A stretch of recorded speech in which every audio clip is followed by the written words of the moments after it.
Alongside former Pirates shortstop Jordy Mercer, my name is Steven Brault, and welcome to Bucs BP, presented by Pella Windows and Doors of Pittsburgh. Also joining us today, second baseman, the fastest hands in all of Pittsburgh, Nick Gonzales. Nick, really happy you could join us, man. Thanks for coming. Yeah, thank you.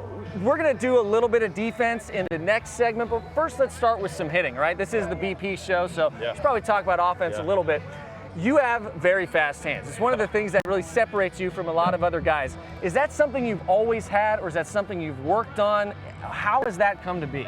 Yeah, I think it's just something that I worked on when I was a kid. I don't know if I really worked on, swinging the bat faster, but it just kind of always something that I had. I got short arms, so I think that helps a little bit. But that other wrist than that, flick, right? Wrist and short arms, and my dad's real old school how he taught me how to hit, so just kind of helped me there.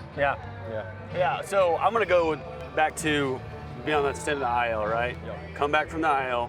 When you go down, tell the fans, because I've been there a couple times, do you try to get better?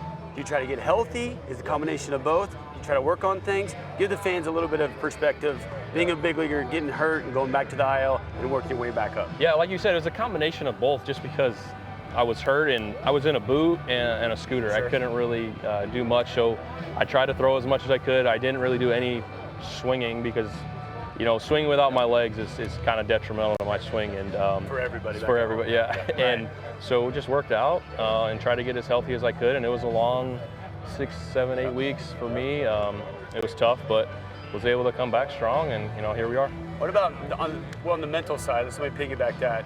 Sometimes go through a process like that's really hard mentally. How did you handle that mentally? Yeah, I just try to support the guys as much as I could, and live through these guys. Watch them every day and watch them go to work, go to battle, and this is the way I did it. Yeah. Hey, you've been hit a lot of balls to right field this season. I don't know. I was curious because talking to other guys who have seen you play, in the minor leagues, in college, you were always a guy that liked to go that other way. Yeah. Is that something, this year most of your hits are to right field, and I'm just curious, is that something that you are actually focusing on, or is that just kind of a product of your approach at the plate? Yeah, I think it's just a little bit of product of my approach so far. I think sometimes I need to get the head out a little more. Hit the ball to the left sometimes, but Everybody does. Yeah, right. But I think it's just kind of the way the dice are rolling right now. It's a good thing. And it's nice. There's always usually a little gap right in between the second baseman and the first baseman. And sometimes it's a little bigger than others, and when I come up to hit, I focus on it sometimes. Do you feel a little bit more kind of locked in during those big situations, runners on second and third? Is there any difference as a hitter? I was a pitcher, so for me it was just kind of like in that situation, second and third, I'm bearing down, right? I'm not giving you anything to hit. As a hitter in that situation, is there a little bit extra focus there for you? Yeah, a little extra focus, a little deep breathing, trying to just get a good pitch to hit, something up in the zone that I can put in the outfield, or something that finds some grass. So I just try to take it easy, and kind of like you said, it's more pressure on the pitcher than it is on the hitter in that point. There's a lot of good things that can happen if I just put the barrel on the ball in that situation. So that's kind of what I'm focusing on. I'm not trying to hit the ball over the fence at that time, just kind of trying to put the barrel on the ball. Yeah. So recently, the last few weeks, since you came off the IL, you've kind of been hitting the middle lineup, right? Yeah. So tell me a little bit about changing your approach maybe to be more of a middle lineup guy. Yeah, I think I'm one of the shortest 4 holes in the league, but I love it. I love getting up there when there's runner in scoring position, and that's awesome that DK's got that faith in me, to be in the 4 hole and hit behind B-Ray, hit behind Kutch, so that's pretty cool. I'm excited to do it every day. And it helps your swing. You've been swinging a hot bat as late, right? So it's nice to put that bat in the middle of the lineup, knowing that you're going to produce. So for sure. Yeah. So when we come back after the break, we're going to go out to the infield. You guys are going to do some infield work together when we come back here on Bucs BP, presented by Pella Windows and Doors. Welcome back to Bucs BP, presented by Pella Windows and Doors of Pittsburgh. As a pitcher, I've always been amazed at the ability of Major League infielders. And in this look through the window into Bucs BP, presented by Pella Windows and Doors, Jordy goes out to join Pirates infielder Nick Gonzales on the field here at PNC Park. Go through some infield work that Nick is doing right now out there at second base. Jordy, what's going on? Hey guys, all right, we're back here at Nicky G. We just was doing infield in. Now we're backing up, doing double plays, working on some longer throws. Nicky, run through here. What are we doing here? What do you got? What are you working on to trying to prepare for this game coming up? Yeah, right now just preparing like a lefty's coming up.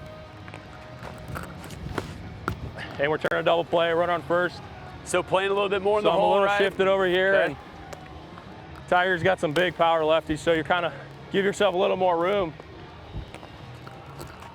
Also, right, you got to play in a little bit too to be able to turn that double play. Is that correct? Yeah. So we're in a little bit more, but not as much as we would be on normal double play. On a normal double play, correct. So when you started infield in, was that just a little preparation to start, kind of get things kicked off? Yeah, exactly. Just trying to get the feet moving, and you try to treat it as game-like as you can, because runner on third in the game is no doubt going to happen quickly. You're trying to get that guy out. Yeah, you got to be quick.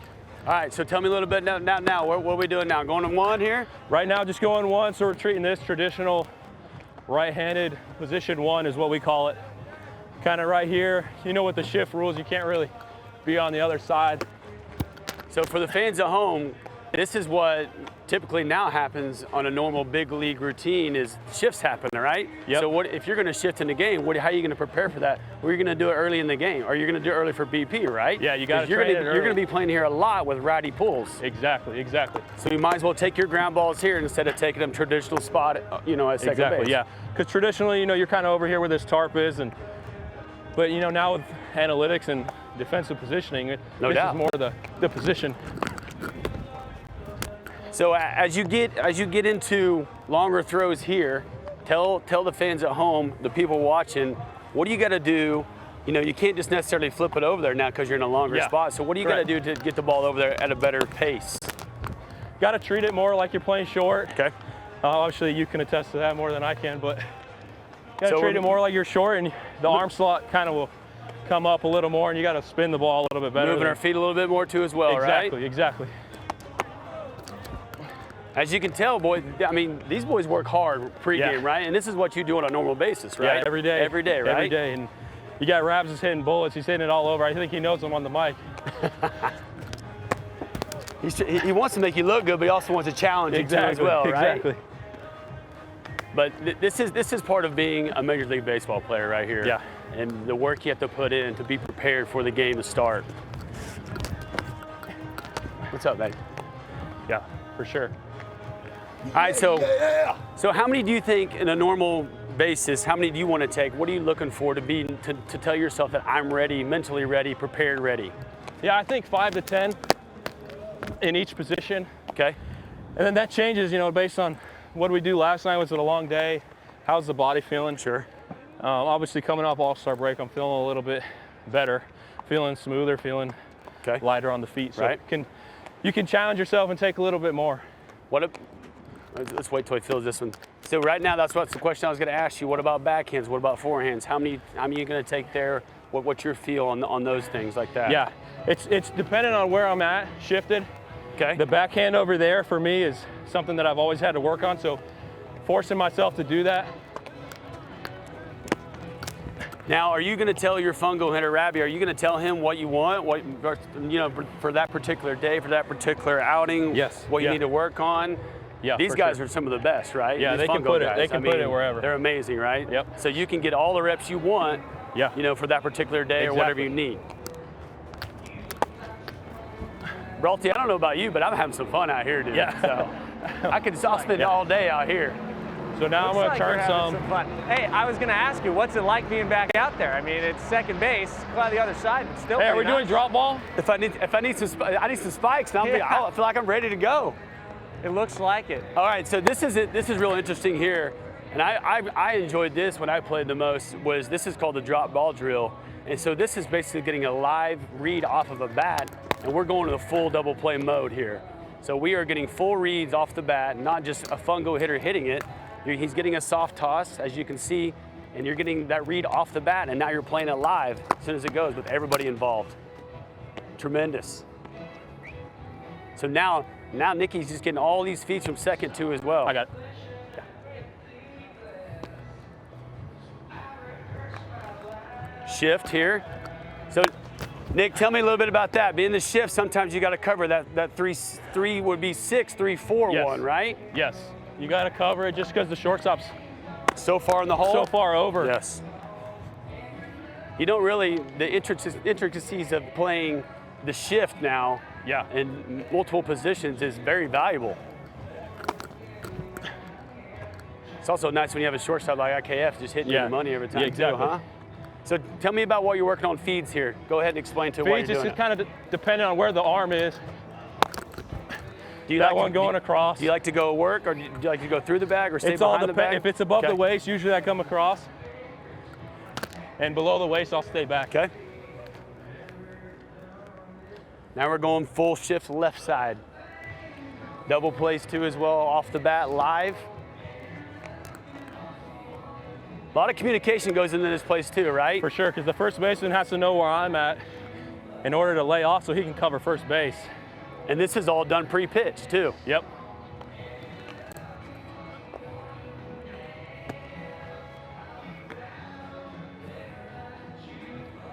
It's crazy the different angles that we're seeing now than what you normally see, you know, even back 15 years ago. Now we're working on ground balls in the hole as for practice, and we used to never do that. Now, now you're working on everywhere, and it's awesome to see.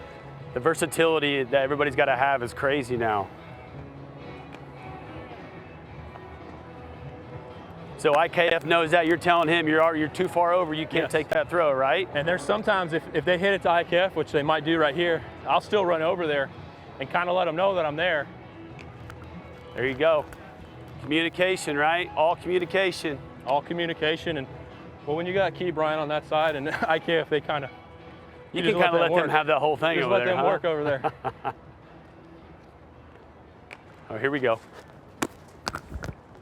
So tell people at home again why you went to the back end right there. It's just easy release. Okay. It's quicker. If I come here and field it traditionally, I got to spin and turn and make an accurate And you're farther away from the from the base, okay, from the play. Good.